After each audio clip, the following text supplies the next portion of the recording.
පක්ෂව ඡන්ද 57යි විපක්ෂව ඡන්ද 60යි. විපක්ෂව වැඩි ඡන්ද 3ක්. අපි දන්නවා අපේ පාලනය සර්ව සාධාරණයි කියලා.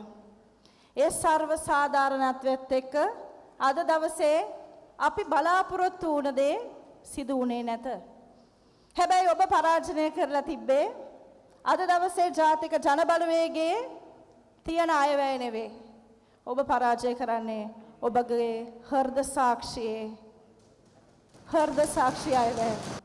අපි දන්නවා අපේ පාලනය සර්ව සාධාරණයි කියලා. හැබැයි අපේ දේශපාලනය වෙනස්, මුලත් වෙනස්, අදත් වෙනස්, හෙටත් ඒ විදිහේ වෙනස්කම නියෝජ්‍ය නගරාධිපතිතුමා අපි රකින්නවා. ඒ කොහොමද අපි රකින්නේ? අපි මෙතන ඉන්න අපිට පක්ෂ හෝ විපක්ෂව අපිත් එක්ක ගනුදෙනු කරපු සියලුම മന്ത്രിවරුන් අපි ඔබතුමන්ලට ගරු කරනවා. ඒ ගරුත්වයේ වෙනසක් වෙන්නේ නැහැ. හැබැයි ඔබ අද රැට ගෙදර ගිහින් තමන්ගෙන් ප්‍රශ්න කරන්න.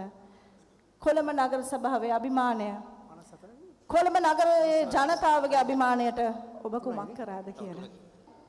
අද දවසේ එකතු වෙලා මේ කාර්යයට විවිධාකාර විදිහට ඊ타ත්ම වෙහෙසුණු ලොකු පිරිසක් මෙතන ඉන්නවා. නමින් කියන්න ගියොත් නැවතත් මම හිතන්නේ ටිකක් වෙලා යයි. ඒ නිසාම මම අද කියන්නේ ඔබතුමන්ලා සියලු දෙනාට අපි ස්තුති කරනවා.